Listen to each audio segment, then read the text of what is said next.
नमस्कार, स्वागत है साहित्यिक झरोखा चैनल पर। आज हम करेंगे नागार्जुन की कविता प्रेत का बयान भाग 2।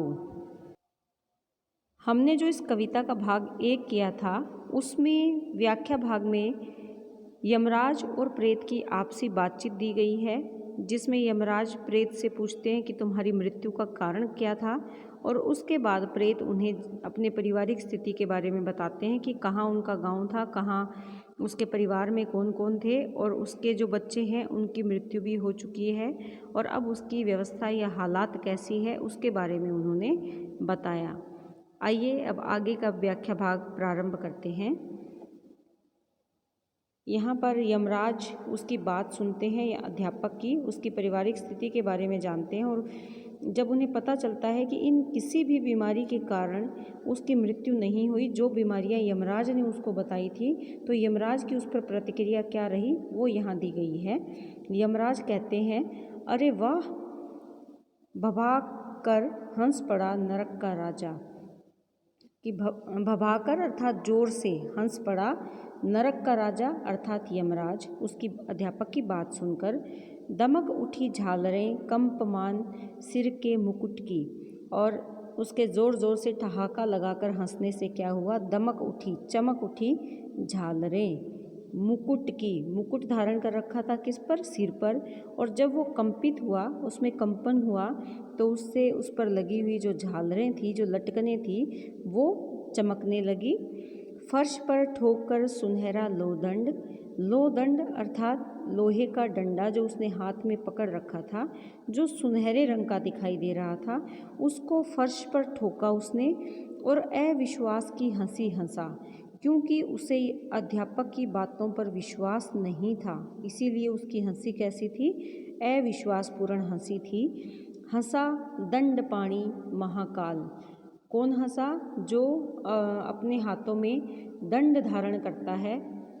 पाणी यानी ग्रहण करना, क्या ग्रहण करना, दंड, दंड अर्थात हाथ में जो डंडा ग्रहण करता है वो महाकाल मृत्यु का देवता यमराज हंसा। बड़े अच्छे मास्टर हो, आए हो मुझको भी पढ़ाने, और उससे कहते हैं कि अच्छा बड़े अच्छे मास्टर हो, तुम मुझे भी पढ़ा रहे हो, क्योंकि यमराज को अध्यापक की बातों पर विश्वास नहीं था। उसे विश्वास नहीं था कि इनमें से अगर कोई कारण नहीं तो फिर इसकी मृत्यु कैसे हुई, क्योंकि कुछ एक बीमारियों के नाम यमराज ने बताए थे, लेकिन अध्यापक मना कर देता है कि इन किसी भी बीमारी के कारण मेरी मृत्यु नहीं हुई।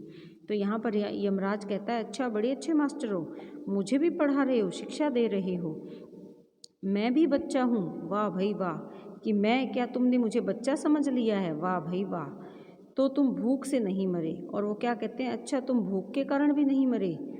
हद से ज़्यादा डालकर जोर होकर कठोर प्रेत बोला, और उसकी बात जब उन्होंने हद से ज़्यादा जोर देकर ये उसने कहा कि अच्छा तुम भूख से भी नहीं मरे, तो कठोर होकर प्रेत फिर से अपने बयान देता है, अपनी भावों की अभिव्यक्ति करता है। तो आइए देखते हैं प्रेत क्या कहता है। अचरज की बात है, यकीन नहीं करते आप, क्यों मेरा कीजिए न कीजिए आप चाहे विश्वास, साक्षी है धरती, साक्षी है आकाश, और भले नाना प्रकार की व्याधियाँ हों भारत में। वो कहते हैं कि बड़ा अचंभा हो रहा है, मुझे आश्चर्य हो रहा है, अचरज अर्थात आश्चर्य हो रहा है कि आप मेरी बात का यकीन नहीं करते। क्यों नहीं आप मेरा यकीन कर रहे हैं कि मैं आपको जो बता रहा हूँ आप उस पर मेरा विश्वास या भरोसा क्यों नहीं कर रहे हैं। कीजिए या न कीजिए, करो या ना करो, मेरी बात का चाहे आप विश्वास, मेरी बात की जो धरती है वो साक्षी है, आकाश है वो भी मेरी बात का साक्षी है, और तो और भले नाना प्रकार की व्याधियाँ हो भारत में। व्याधियाँ यानी बाधाएं कि, और या बीमारियाँ कि, और तो हो सकता है कि अलग अलग प्रकार की व्याधियाँ या बीमारियाँ हो भारत में, परंतु क्या नहीं है उसके बारे में क्या कहते हैं।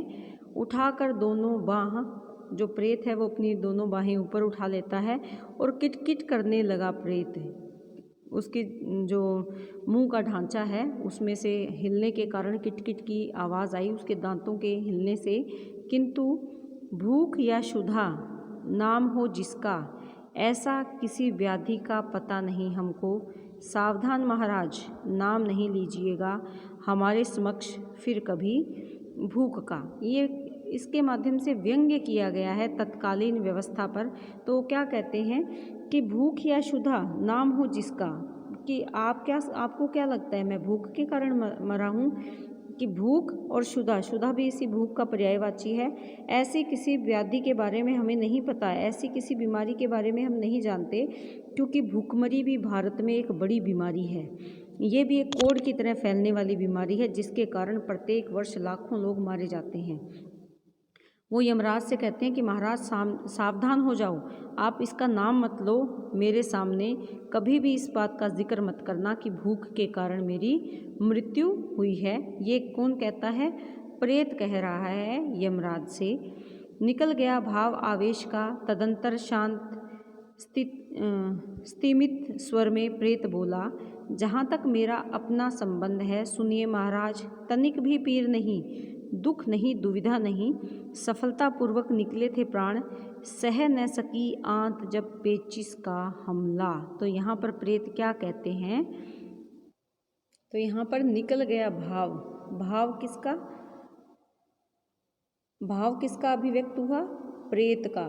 कैसे? आवेश में, क्रोध में, कि क्रोध में ही जब यमराज ने पूछा तो क्रोध में या गुस्से में प्रेत ने अपने भावों को अभिव्यक्त कर दिया यमराज के सामने।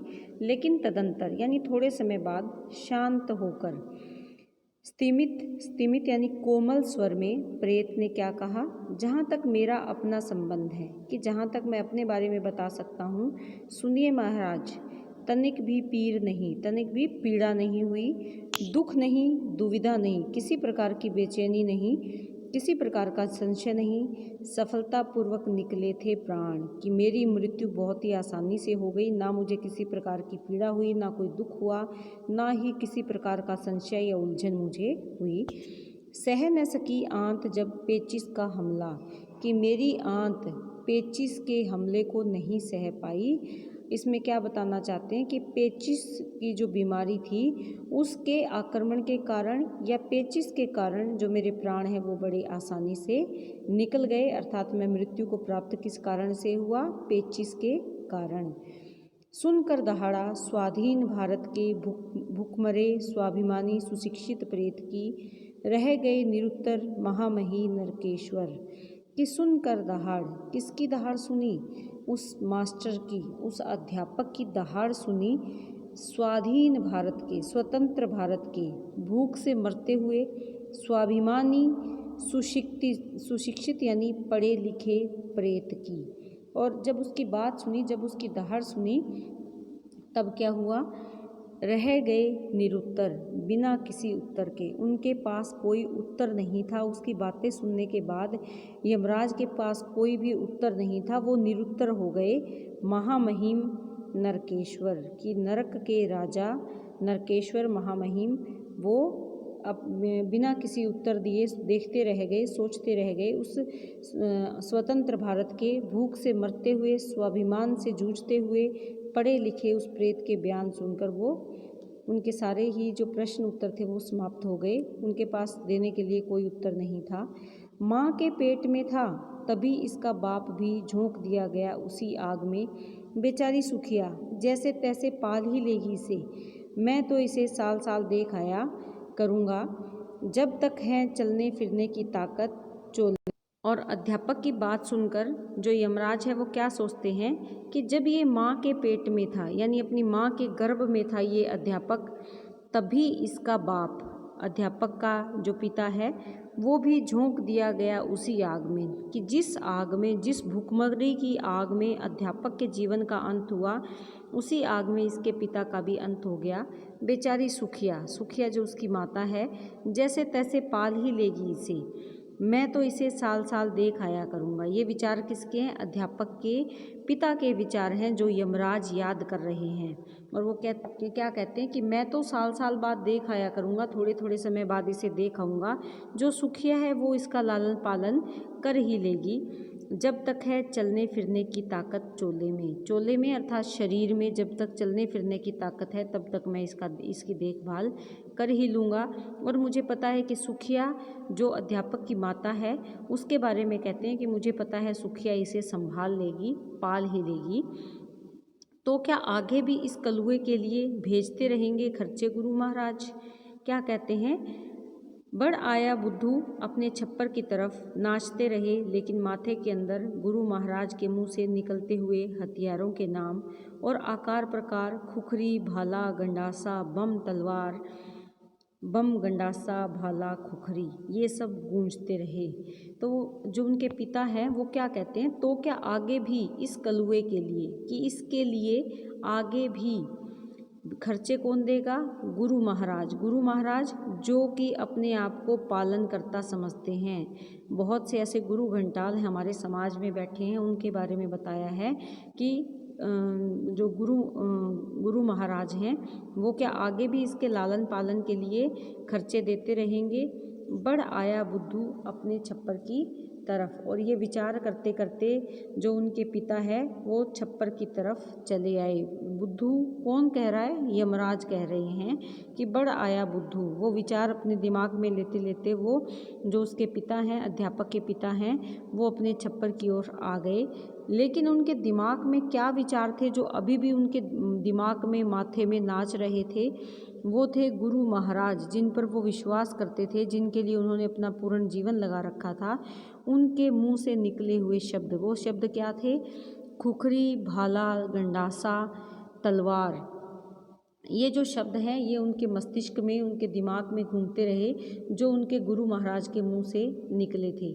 ये जो नाम हैं, हथियारों के नाम हैं, ये विपरीत परिस्थितियों को दिखाते हैं कि कहाँ तो हमारा देश भूखमरी के कारण मरे जा रहा है, हज़ारों सैकड़ों लोग प्रत्येक वर्ष भूखमरी के कारण काल का ग्रास बन जाते हैं, और कहाँ जिनको हम अपना मार्गदर्शक मान लेते हैं, गुरु महाराज मान लेते हैं या मार्गदर्शक मान लेते हैं, वो किस प्रकार से अपना जीवन बड़ी सहजता, सरलता से और किस प्रकार तलवार के बल पर या अन्न और धन के साथ वो अपना जीवन व्यतीत करते हैं।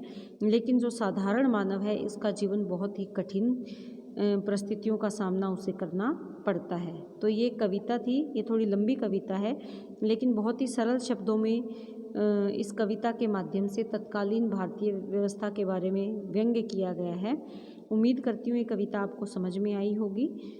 नागार्जुन से जुड़ी हुई अन्य कविताएं या समकालीन कवियों की कविताएं देखने के लिए चैनल को सब्सक्राइब करें, और जो डिस्क्रिप्शन बॉक्स में लिंक दिया है उससे भी आप ये वीडियोस देख सकते हैं। बहुत बहुत धन्यवाद।